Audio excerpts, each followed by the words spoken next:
हरे ओठावा के ललिया कानवा के बलिया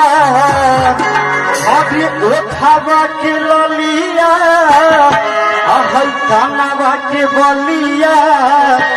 हरे अखिया के रे काजरवा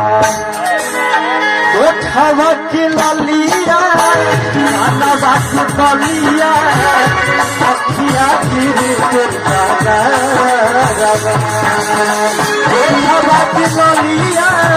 कानवा के बलिया अखिया गिरी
हसलू तो लागी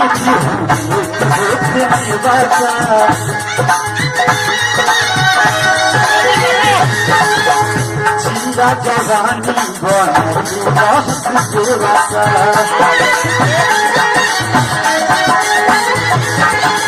हसलू तो लागी जवानी बनौले बगिया के मलिया रखेला कलिया बगिया के मलिया रखेला कलिया प्रभु रस छूटेला बगिया के मलिया रखेला कलिया प्रभु रस छूटेला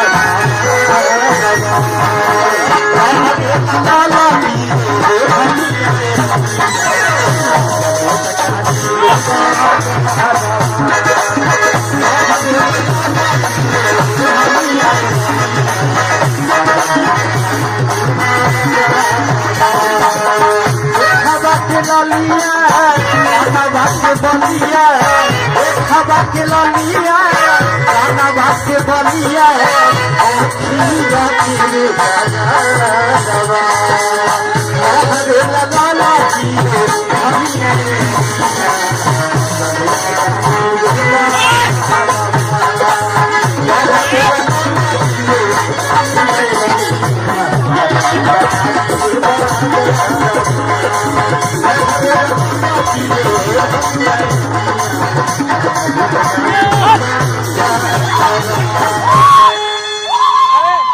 ढोड़ी मोर पसीना से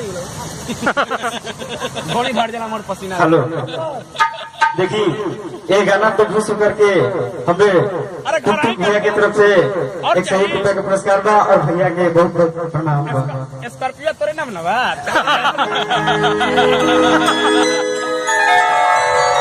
हेलो देखी वो तो औरत